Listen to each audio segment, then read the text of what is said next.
जो भारत का है उसकी सुरक्षा प्रतिष्ठा भारत के ही साथ जुड़ी है। विभाजन के बाद भारत से स्थलांतर करके पाकिस्तान में गए मुसलमानों की प्रतिष्ठा पाकिस्तान में भी नहीं है, क्योंकि जो भारत का है वो भारत का ही है, वो बदल नहीं सकता। और हम सब पर एक उदारवादी संस्कृति, उदारवादी यानी उदारतामय संस्कृति का सब पर परिणाम है। उसी की विरासत हमको आगे ले जाती है, उसी के कारण हम सब लोग यहां मिलकर रह रहे हैं। वही हिंदुत्व है, उसका पहले उद्घोष करने की जरूरत ही नहीं पड़ती थी। सावरकर जी ने भी कब किया? सन 1857 का स्वातंत्र समर उन्होंने लिखा, पहले कारणों की मीमांसा की और बाद में कैसा शुरू हुआ स्वातंत्र समय, इसका जो वर्णन है उसको पढ़िए।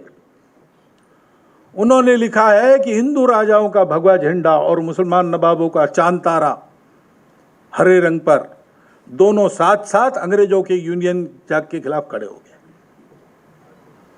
अभी अभी गाजियाबाद में एक पुस्तक का मैंने विमोचन किया था, तो उस पुस्तक के लेखक ने कहा कि वो जो माहौल था वो हमने आगे होने नहीं दिया, ये हमारी गड़बड़ हो गई।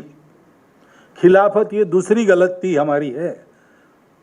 मुसलमानों के लिए बोल रहे थे। ये माहौल बना था, लेकिन उसको फिर वहाबियों के प्रभाव ने बदल दिया और अंग्रेजों को ध्यान में आया कि हम यहाँ आश्वस्त नहीं रह सकते कभी भी। यहाँ के सब लोग, इनकी भाषाएं अलग है, प्रांत अलग है, पूजाएं सब कुछ अलग है, और बाहर से भी आई पूजा एक है यहाँ पे, फिर भी हमारे खिलाफ सब एक होके हमको यहाँ से भगा देंगे। अगर हमको यहाँ स्थिरपद होकर राज्य करना है, इस देश की लूट को चालू रखना है, तो इनको तोड़ना पड़ेगा। तो जो अनेक विभाजन उन्होंने खड़े किए, उसमें एक ये विभाजन भी जो कट्टरपन के कारण बनना शुरू हो गया था, उन्होंने उसको और चौड़ा किया। इसका अनुभव सावरकर जी ने अंडमान के जेल में लिया। उनका हिंदुत्व ये जो ग्रंथ है वो अंडमान से वापस आने के बाद लिखा गया है,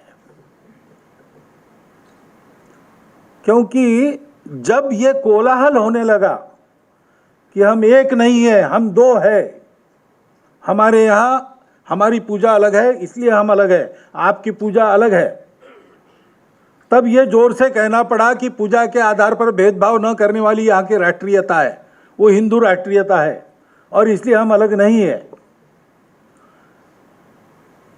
लोग गुंडागर्दी का सहारा लेके और इसको गले उतारने की कोशिश कर रहे थे, इसलिए कठोर शब्दों का उपयोग करना पड़ा।